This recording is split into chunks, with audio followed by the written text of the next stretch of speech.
बिस्मिल्लाहिर्रहमानिर्रहीम, अस्सलाम वालेकुम। आज जब इब्राहिम रईसी एक बड़े ही अच्छे लीडर थे ईरान के, जब वो जाहिर सी बात है उनका जनाजा हुआ तो लाखों के हिसाब से लोग आए। ये जनाजा पढ़ाया था आयतुल्लाह अली खामनाई, जो ईरान की सुप्रीम लीडर है। एक बड़ी अजीबो गरीब सूरत हाल हुई है।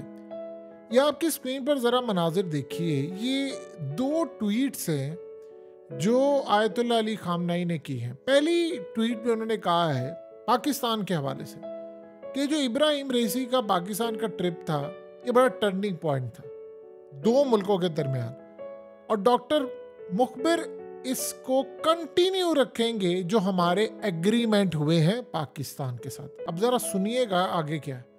फिर उन्होंने कहा कि ईरान और पाकिस्तान के दरमियान बड़े अच्छे बरादराना ताल्लुक हैं, हम हमसाया मुल्क है, लेकिन जो हमारे रिलेशंस हैं इनमें उतार चढ़ाव रहा है पिछले कुछ सालों में, लेकिन हम यकीन रखते हैं कि ये अब रिलेशन अपग्रेड होंगे पाकिस्तान की नई गवर्नमेंट के साथ। अब आप ज़रा ये देखें कि जो सारी सूरत हाल है कि इब्राहिम रईसी का वहाँ वो जनाजा पढ़ा रहे हैं, ईरान में उनको दफनाया जा रहा है, और दफनाने के बाद पूरा ईरान के अंदर इस बात की यानी ज़रूरत महसूस है कि हमें यह बताएं कि मारा गया था, इनको हमला था, क्रैश था, क्या था।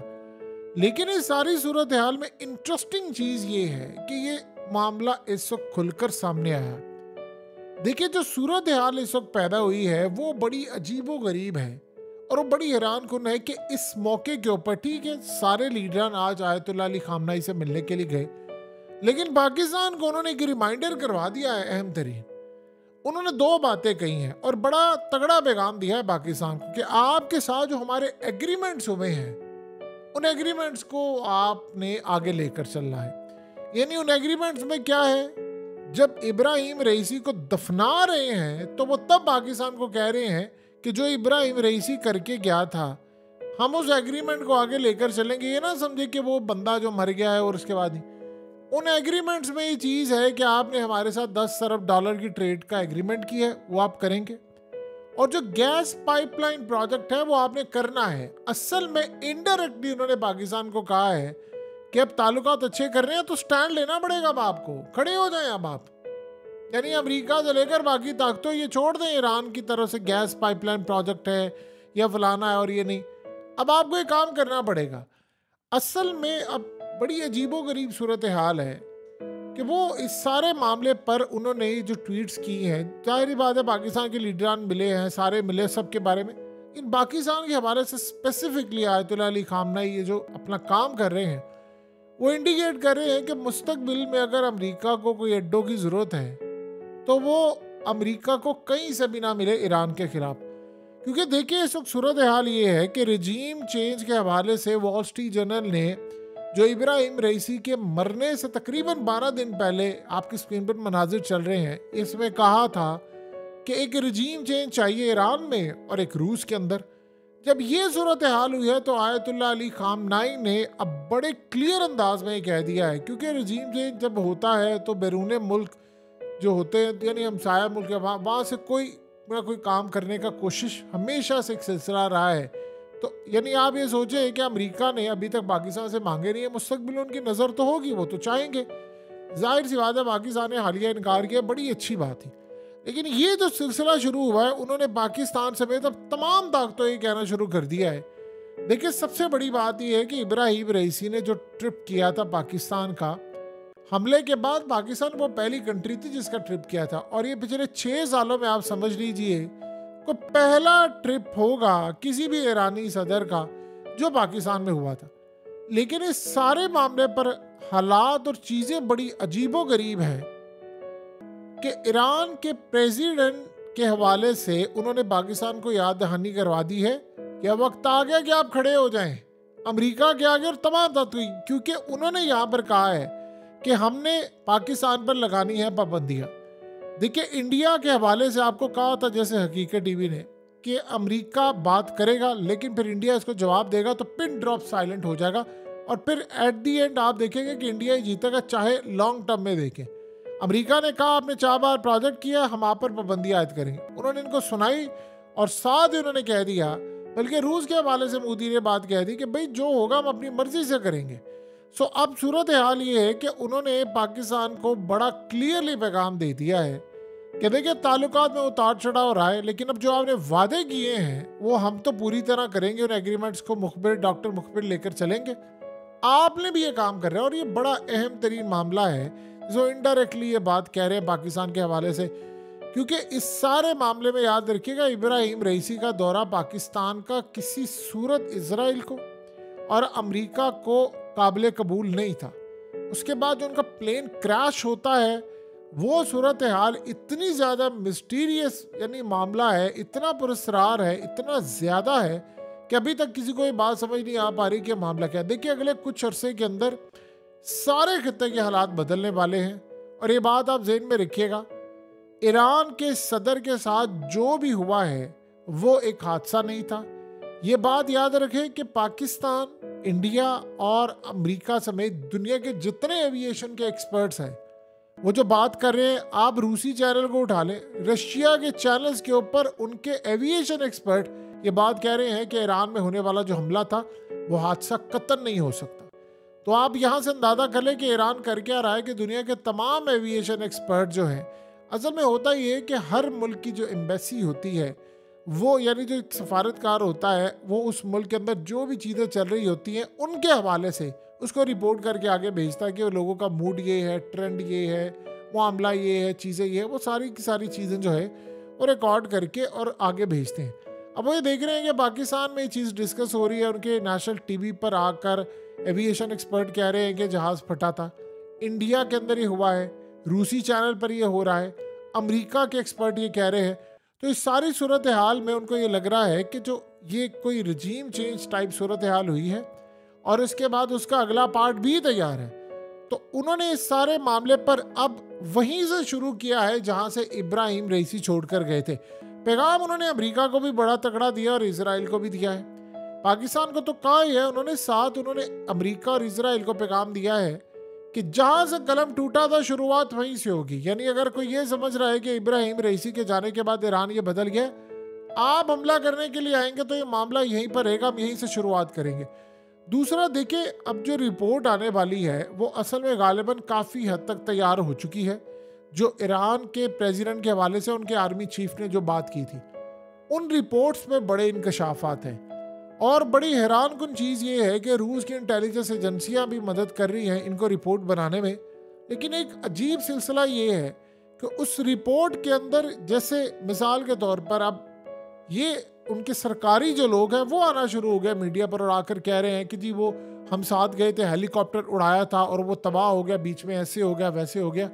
तो अब ईरान के अंदर उनका जनाजा चूंकि हो चुका है इब्राहिम रईसी का, अब पूरी कौम ये जानना चाह रही है आप हमें सिर्फ इतना बता दें कि ये किस तरह क्रैश हुआ था और इसका जिम्मेदार कौन है और किसने ये रूट प्लान किया था, किसने क्लियरेंस दी थी, कौन प्लानर था, किसने कहा था ऊपर से जाना है, नीचे से जाना है, फलाना करना है। देखिए होता क्या है, अक्सर औकात याद रखिएगा, जब आपने कोई भी क्रैश होता है, जब आपने बहुत सारे लोगों को बचाना होता है तो हमेशा याद रहे मामला हमेशा पायलट पर डाल दिया जाता है। अब इस सारी सूरत हाल में एक चीज़ तो ईरान से सामने आई, उन्होंने कहा जी पायलट ने कहा था कि यहाँ पर एक पैच आ रहा है, हमें ऊपर जाना है, तो हम सारे गए। अब ठीक है, सारे तो आप चले गए हो, 3 के 3 हेलीकॉप्टर थे, उनमें से जिसने कहा वो सबसे पहले ऊपर जाना चाहिए था, आगे बादल आ रहे थे, तो आपके बाकी कैसे 2 बच गए? यानी वो तबाह हो गया, आपके बच गए, इसका किसी के पास कोई जवाब नहीं है। सो अब आधी सूरत हाल तो हुई है और ईरान के अंदर लोगों में गम भी है और गुस्सा भी है। देखिए इब्राहिम रईसी, कोई भी याद रहे कि मुस्लिम कंट्रीज के अंदर भी बड़ा दुख पाया जाता है जो ईरान में हुआ। उसकी वजह यह है कि एक बंदा अगर खड़ा हो गया अमेरिका के आगे, इसराइल के आगे, वो कह रहा है पाकिस्तान को क्या आप हमारे साथ ट्रेड करें, वो दुनिया की परवाह किए बगैर पाकिस्तान आता है और वो फिर कह रहा है कि जी हमने अब 300 जो ड्रोन्स और मिसाइल मारे हैं उससे 10 गुना ज्यादा, यानी अब 3000 मारे जाएंगे। अब उसके बाद वो हमास को कह रहे हैं कि लड़ाई करो। लास्ट जो उनकी स्टेटमेंट थी वो बड़ी खतरनाक थी, जो इजराइल को हजम नहीं हुई थी। उस स्टेटमेंट में उन्होंने ये बात कही थी कि हमने किसी सूरत अब नहीं छोड़ना, गजा की लड़ाई को आप खत्म कर दें, नहीं तो फिर ईरान पहले से खतरनाक हमला करेगा। ये लास्ट चीज वो डिस्कस हो रही थी। और ऊपर से आप देखें कि इजराइल ये चाहेगा कि चूंकि अब आयतुल्लाह अली खामनाई के जानशीन की बात हो रही है, तो वहाँ पर कोई लड़ाई, कोई ऐसा मामला सिलसिला शुरू हो। सो अब ईरान ने पाकिस्तान को बड़ा क्लियरली ये बात यानी बता दी है, कन्वे कर दी है ओपनली कि हम यहाँ से ही शुरुआत करेंगे, और ये बात आज उन्होंने भी कर दी है। देखिए अभी चीज़ें खुलकर सामने आ गई हैं कि अमेरिका की जो सीक्रेट टॉक्स थी जो चल रही थी ईरान के साथ कि इसराइल के अंदर ऑपरेशन होगा, फलाना होगा, हुकूमत जाएगी नेतन्याहू होगी, उसके बाद हम आपसे डील करेंगे, मामला फाइनलाइज करेंगे, ये सारे का सारा मामला वहाँ चल रहा था। तो ये सारी सूरत हाल तो आपने देखा बड़ी क्लियर हो गई ओपनली कि वो लीक होके इसराइल तक पहुंची। जब वो इसराइल तक पहुंची है तो फिर इसराइल तो वहाँ पर चुप नहीं बैठने वाला था, तो उसने तो उसके बाद जो किया वो सामने आ गया। अब अगर यहाँ पर ईरान की रिपोर्ट के अंदर सब कुछ पायलट पर डाल दिया जाएगा तो आप ये समझ लीजिए रिपोर्ट में असल लोगों को बचा लिया गया। ये सबसे बड़ा सवाल होगा। देखिए इस वक्त ईरान के लोग हैं दुखी, और ये सबको दुख है, खाली ईरान के लोग दुखी नहीं है, उम्मत मुस्लिमा के अंदर लोग दुखी है। आप देखिए हमास, उनको कम दुख है, आप देखिए हौसियों को कम दुख है, इवन के दुनिया भर के अंदर मुसलमान इनको कह रहे थे कि आपने वो काम किया है जो पूरी उम्मत मुस्लिमा में किसी की जरूरत नहीं थी। प्यूटन ने इब्राहिम रईसी को कॉल करके वर्ड बोला है शाबाश का, यानी कि उन्होंने कंग्रेचुलेशन और पता नहीं क्या कुछ उनको इतना अप्रिशिएट किया था कि आपने वो हमला किया है जो डिजर्व करता है इजराइल। आप सोचें कि लाखों के हिसाब से जो रशियंस है वो इजराइल में रहते हैं। इसी तरह अगर आप देखेंगे तो चाइना ने भी उनको अप्रिशिएट किया है। ये बात तो इनसे हजम नहीं हो पा रही। अब वो पाकिस्तान को कह रहे हैं कि हम जहाँ जहाँ ये छोड़कर गया था रईसी, वहाँ से अब शुरुआत करने जा रहे हैं। सबसे बड़ी जो लोगों की नज़र होगी वो इनकी रिपोर्ट पर होगी। उस रिपोर्ट में अगर वाकई खुलकर ये मामला सामने आ गया तो आप सोचें उस सिनेरियो में क्या होगा। क्या ईरान वाकई जंग के लिए तैयार है? क्योंकि देखिए अब तो ये डील और ये सारी अमेरिका से जो हो रही थी, ठीक है आप न्यूक्लियर टेस्ट ना करें, आप पर से पाबंदियाँ हटेंगी, फलाना होगा, ये काम तो नहीं होने जा रहा। और अगर बाइडेन हार गया तो याद रखिए जो बंदा दूसरा आएगा उसने तो पहले डील कैंसिल की हुई थी, वो तो करेगा नहीं। सो इस सारे सिनेरियो के अंदर अब ईरान की पोजीशन क्या होगी ये देखने वाली होगी, और बंदा इस वक्त उनके पास कौन सा तगड़ा होगा ये भी देखने वाला होगा। पिछले काफ़ी सालों से इब्राहिम रईसी ने जो काम किया, देखिए उन्होंने सऊदी अरब के साथ दोस्ती की, ये सबसे बड़ा मेजर काम था। उन्होंने पाकिस्तान के साथ अपने ताल्लुकात रिपेयर किए, उन्होंने इंडिया को ऑन बोर्ड लिया चाबहार में, उन्होंने इसके बाद इसराइल पर हमला किया, यूरोप के साथ वो खड़े हो गए, प्यूटन के साथ उनके ताल्लुकात हो गए, शी जिनपिंग के साथ उनके क्लास के ताल्लुकात बने। वो कोई आम लीडर नहीं थे। और सबसे बढ़कर जो सबसे अहम बात थी, ईरान के न्यूक्लियर प्रोग्राम को वो जमीन से आसमान तक ले गए। यही तो वो वजह थी। देखिए हमला तो होना था ईरान के ऊपर मई के एंड तक, लेकिन हमला ये वाला हो गया जहां पर उनके सदर चले गए हैं। तो ये सूरत हाल काफ़ी ज़्यादा इस वक्त तकलीफ दे है, पचीदा है। लेकिन इसमें एक बात याद रहे कि इन्वेस्टिगेशन रिपोर्ट का ईरानियों को इंतज़ार है, और वो इस दफ़ा चुप नहीं बैठने वाले। जैसे ईरान में याद रखिएगा, ये जो जब इजराइल की एम्बेसी उड़ाई थी तो ईरान के अंदर लोग सड़कों पर आ रहे थे और गुस्सा था। उन्होंने कहा जी जवाब चाहिए इस दफ़ा, ये ना हमें बताइएगा कि फलाना था हमने प्रॉक्सी से मारा। ईरान के आर्मी चीफ को उनकी इंटेलिजेंस एजेंसियों ने रिपोर्ट दी कि अवाम में बड़ा गुस्सा पाया जाता है, वो कह रहे हैं कि इस दफ़ा जवाब चाहिए। और ये बात चाइना भी चाह रहा था कि जवाब दे, रूस भी चाह रहा था। उन्होंने इनको टेक्नोलॉजी दी है, इन्वेस्टमेंट दी है, वो ये देखना चाह रहे थे कि आया ये इस काबिल हैं, कैपेबल हैं कि ये जवाब दे सकते हैं। इजराइल को कभी पता नहीं था कि ये जवाब दे पाएंगे, लेकिन इब्राहिम रईसी का बिल्कुल पीछे पुश था। और इसमें कोई दो राय नहीं कि सुप्रीम लीडर आयतुल्लाह अली खामनाई भी वो कह रहे थे कि इस सारे मामले पर हमें जवाब देना चाहिए।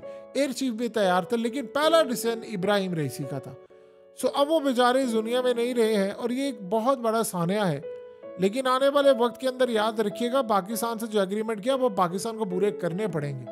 अगर पाकिस्तान ने एग्रीमेंट पूरे नहीं किए तो फिर हमारे लिए मसला। देखिए इंडिया अगर पोर्ट बना देता है और पाकिस्तान कहता है कि हमने नहीं करना, तो फिर ताल्लुकात उनके किसके साथ अच्छे होंगे? इंडिया के साथ होंगे कि पाकिस्तान के साथ होंगे?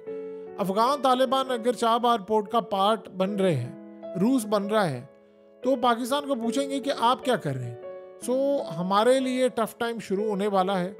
इसराइल बड़ा इस वक्त नाखुश है, हर उन तमाम ममालिक से, इंक्लूडिंग इंडिया। इंडिया जो कि एक बड़ी सुपर पावर है, तो वो इंडिया से नाखुश हैं कि भाई आप ईरान के साथ इतना मामला क्यों तय करें। सो इस सारे सिनेरियो में अगर हम सारी सूरत हाल को देखें तो चीज़ें इंडिकेट ये करती हैं कि उनका इस मौके के ऊपर जब वो इब्राहिम रईसी को दफना कर आए हैं, उनका जनाजा पड़ा है, उन्होंने पाकिस्तान को ये जो पैगाम दिया है, पाकिस्तान इसको थोड़ा पैगाम है, बहुत ज़्यादा समझे।